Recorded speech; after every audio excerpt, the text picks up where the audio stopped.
Hello and welcome to Chemical Nomenclature. This video will focus on the fundamentals of naming before we get into the actual naming of chemical compounds. First, we must talk about the IUPAC. IUPAC is the International Union of Pure and Applied Chemistry. IUPAC's who helps with making sure that we have a formal naming system for all the chemicals, ions, elements, compounds, everything you can think of in chemistry. There are two primary divisions: organic nomenclature, which is the chemistry of organic molecules, and inorganic nomenclature, which is everything else. It includes covalent compounds, which are also known as molecular compounds. We will use those two terms interchangeably. We'll also talk about ionically bound compounds and how we name those, and acids and how those are named. There are subcategories of each, so we'll get into those when they come. Elements on the periodic table have properties that we've learned about in the periodic table unit. We must emphasize, though, that we have to be able to discern the difference: metalloids, nonmetals, metals. In the graphics on the slide show, the purple elements are metalloids, the green nonmetals, and the yellows are metals. Keep in mind that the periodic table isn't perfect. Hydrogen being in group 1 is an example, aluminum being in group 13. Aluminum being up against what we used to refer to as a zigzag line, implying it was a metalloid, but it's not. It's a metal. It's a generic guide, man-made, to help us sort out the differences in all the elements. We must be able to understand the names of all the groups, because we'll refer to them in common findings we find among chemical compounds. So things we learned in the periodic table unit are still important now. We have to be able to understand the basics of naming elements.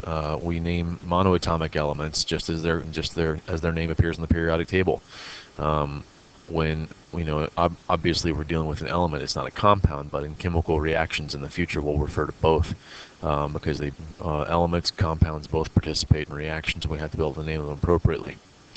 As far as how they exist in nature, only noble gases exist in their elemental form reliably in nature.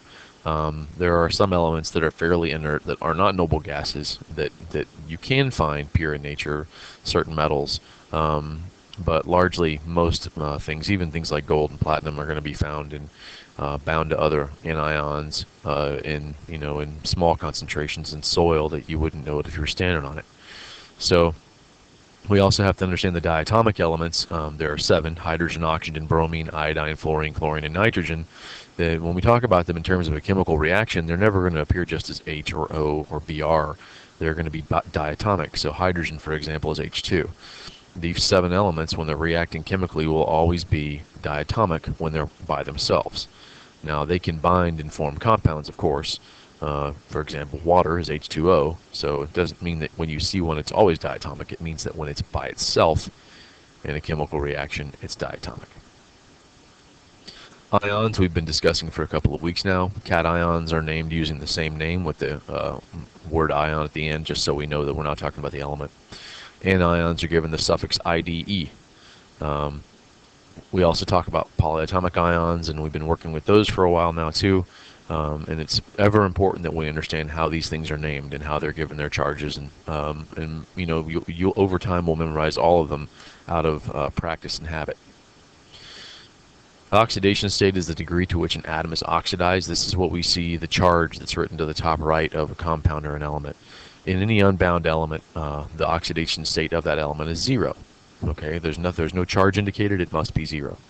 In monoatomic, monovalent ions, things that have just one charge that we expect to be things like potassium, the charge is equal to the oxidation number is equal to the net charge on the ion. So sodium is +1 charge, it's also its oxidation state. The sum of the oxidation states of the atoms in a compound is 0. So if your compound, for example, water, H2O, the sum of the charges on each atom in that molecule is 0. And then if you have say, for example, a polyatomic ion like phosphate, the sum of the oxidation states in the atoms in that ion, phosphate, PO4, is equal to the net charge on the ion. And we all know phosphate carries a -3 charge. So if you combine the charge of phosphorus and 4 oxygens to make phosphate,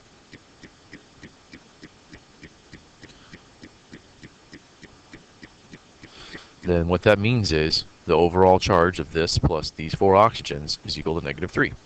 Okay?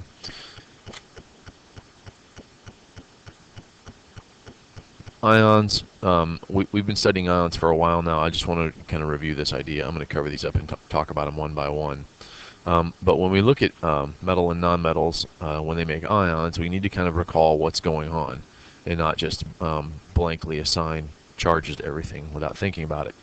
Sodium forms +1 cations. We call it the sodium ion. It's a metal and it has lost 1 electron. Keep in mind a positive charge means that this substance has one more proton than it does electrons. The chloride ion is a nonmetal. Chlorine's a nonmetal, and when something's got a -1 charge, it's gained 1 electron, 1 more electron than protons. Oxygen's ion, called the oxide ion, is a nonmetal also. It's gained 2 electrons, and the aluminum ion, of course a metal, has gained 3. In the generic trend, you see metals tend to lose electrons and form cations. Nonmetals tend to gain electrons and form anions. There are many multivalent cations on the periodic table. And we'll find later on that many of our anions can form multivalent or multivalent can have multiple charges also. But for now, we're kind of talking about transition metals because we deal with them a great deal in chemistry. And what that basically means is there's no consistent charge to memorize, okay? But we do need to know that there are 3 elements within the transition metal block that do carry monoatomic charge. Silver, for example, is always +1, zinc +2, and cadmium +2 also. And you do need to memorize those for nomenclature.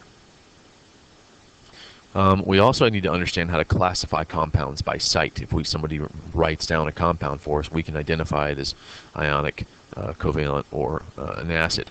Ionic compounds are composed of a cation and an anion. And what you're really looking for, since cations are always written first, we know that metals form cations. So when you see a compound that begins with a metal and ends with a nonmetal, we would call that an ionic compound. In this example, we have a metal, aluminum, bound to a polyatomic ion, sulfite. Nevertheless, the presence of the metal bound to the sulfite ion, and again, polyatomic ion is there, it must be an ionic compound. So there's 2 good reasons to think about this being an ionic compound, and sodium chloride is sort of your prototypical ionic compound. This image is a very small sodium chloride crystal where we see the ions forming a crystal lattice. We see that these cations and anions are tightly bound, and it's not like it's one molecule of sodium chloride. Really, when we say sodium chloride, we just mean the ratio of the smallest unit of that compound, which is a 1-to-1 ratio of sodium to chloride.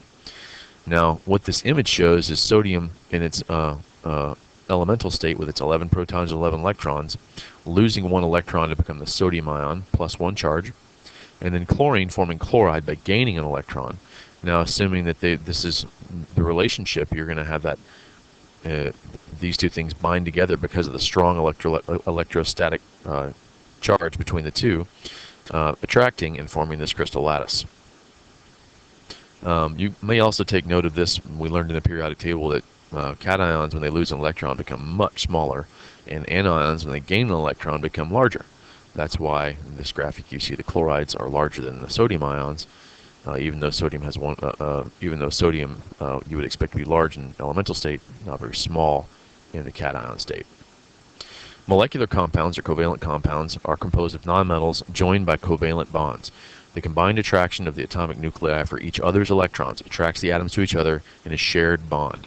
Metalloids may also be present in molecular compounds, so it's not just nonmetals. You will see metalloids present in these bonds too.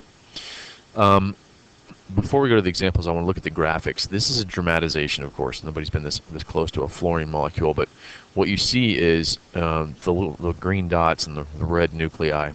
The green dots are the probability of there being an electron in any position here, and you see that these electrons that belong to both fluorine atoms are being shared in between, and that attraction of these electrons for each other's nuclei creates this bond and this interaction, and therefore stability. This graphic is also very good because it shows you the sum of all the attractive and repulsive forces involved in this bond. Both nuclei are repelling each other. The electrons are repelling each other. The attraction is the electrons for the protons. And we'll get into molecular orbitals and AP chemistry, but the big idea here is that we're looking for concentration of electrons between these two atoms and in and around the two atoms. In this image, you see a deep concentration here in the middle, but you also see the presence of electrons around the molecule as well. These examples, we have diatomic oxygen held together by covalent bonds. Even though we call it an element that's diatomic, it is held together with molecular covalent bonds. Water is held together with covalent bonds. Arsenic trichloride, covalent bonds. Sucrose. And then tetraphosphorus decoxide. All these things are held together by covalent shared electron bonds. Acids are composed of hydrogen ions covalently bonded to either monatomic anion or a polyatomic anion. Some examples are hydrofluoric acid, hydrosulfuric acid, chloric acid, and sulfuric acid. And these images actually correspond in order to those four acids. The hydrofluoric is a little different because it's just showing the image, but this is the three-dimensional for the other two, or for the other three. The white atoms are your hydrogen atoms, and then the thing that there's the fewest of course, is going to be the central atom. But what we're looking for here is hydrogen written before everything else in the molecule. Okay, hydrogen's written first. Now you might say, well, what about water? We know what water is. Water is technically not an acid, although it, in its purest form, does have a little bit of an acidic pH. But that's not enough to be considered an acid. So we have properties of things that are acids will come to us later on in the year. But what we're looking for now are molecules that begin with hydrogen, and we'll talk more about those when we come to name them. Bases are not their own subset of naming, but we will talk about them because we do talk about acids. We need to kind of conversely say this is how to identify a base. We use ionic nomenclature to name bases, and so we'll include these in our naming for ionic compounds. But for identification purposes, bases are things that end in hydroxide, OH, anion, sodium hydroxide, ammonium hydroxide, calcium hydroxide. Now, an interesting thing we need to mention about bases is there is one common base that we will refer to, and that's ammonia. Ammonia is NH3. Now, ammonia is a gas. However, when you bubble it through water, you form ammonium hydroxide in solution. So when you go buy ammonia at the grocery store, you're really buying ammonium hydroxide solution in a relatively small percentage. And ammonium hydroxide, you know it when you smell it. Interesting about it, though it's technically an ionic compound, when you, if you were to evaporate all the water from this, you would also evaporate all the ammonia. You cannot make a crystalline solid salt of ammonium hydroxide at earthly pressures and temperatures. Calcium hydroxide, also known as hydrated lime. Sodium hydroxide is drain cleaner, among many other applications. And these things are relatively dangerous to you. We'll talk about them, though, later in the year. Why do bonds form? Most elements are not stable as elements.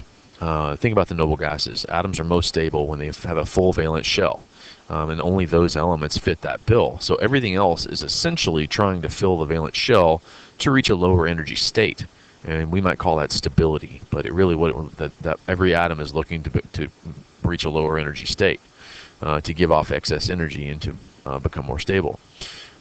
Generally speaking, strong electrostatic forces attract oppositely charged ions in ionic bonds. And in covalent bonds, we've already kind of talked about this. Electrons' attraction for nearby nuclei create covalent bonds. And once the forces of attraction are stated, the new compound has no charge. So when you have the sodium atom,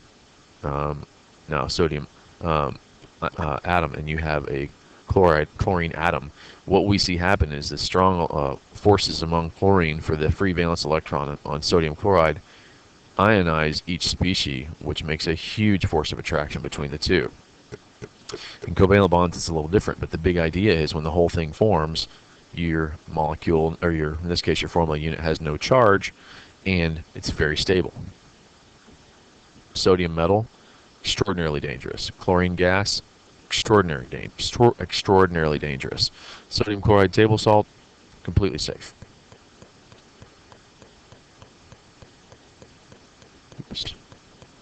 Ionic bonds form because of that strong electrostatic attraction between the two atoms.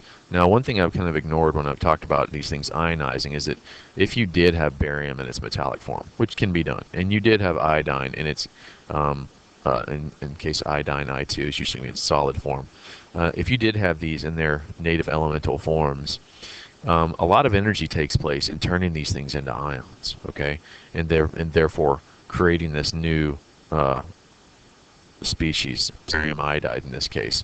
But when you do create those ions, that's what causes the attraction. That's what forms the new substance.